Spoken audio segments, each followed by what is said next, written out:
I'm Inbal and I'm an illustrator. You may already know that illustrations are images that are found usually next to a text, like in books, magazines, and newspapers. Sometimes when I read stories or poems, all kinds of ideas and images jump into my mind. That's why I usually carry my sketchbook with me everywhere I go. One day, I was walking in the forest with my family, and suddenly it reminded me of a poem I've known for many years. I sat down and wrote that poem in my sketchbook and started drawing the forest.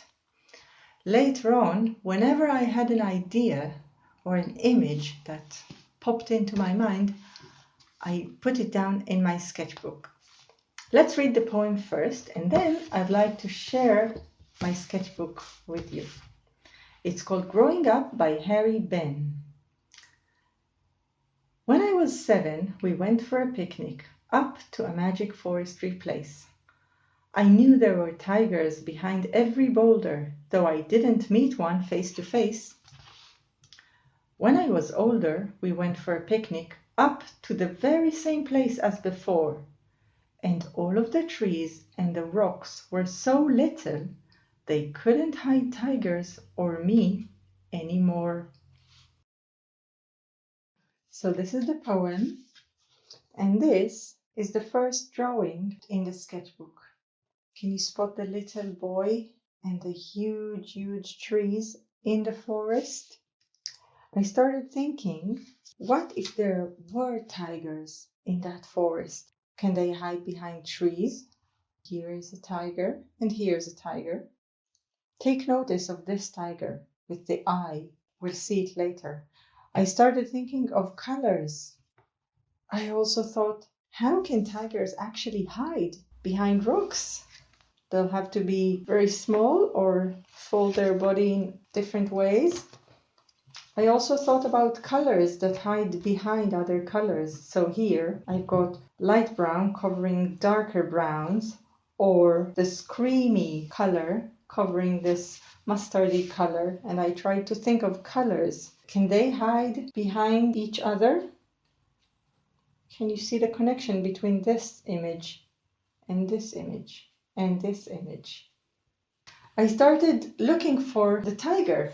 There are all kinds of options, and I started exploring the facial expressions and facial features of tigers. And I think at some point I met this one again with the eye. And here is the tiger that I thought would be my tiger for the poem. Here's another exploration of trying to figure out if tigers can hide behind rocks. Then I thought, can all the tigers hide behind many rocks in the forest? Then I thought, what if the forest is filled with rocks? What if behind every rock there's a tiger, just like in the poem? Here I'm thinking again about the shapes and the combinations formed when tigers and trees are in the same place. I'm looking for the boy, trying to find his face. I'm thinking of a tiger's fur, the softness of that fur. And here I'm thinking of the differences between the first picnic, when there were tigers everywhere, and the second picnic when he was older and they went to a picnic up to the very same place as before. And all of the trees and the rocks were so little they couldn't hide tigers or me anymore. And that image got me to think of the feeling of that boy. I was wondering whether he is sorry for not seeing the tigers in the second time. I was wondering if he felt that he lost something by growing up, and that made me draw these two images. There's more space in the sketchbook, which I will be filling in the future. There are endless possibilities to developing ideas to a story or a poem. You can take it anywhere you want. Start with a sketchbook where you can draw and stick your craziest ideas.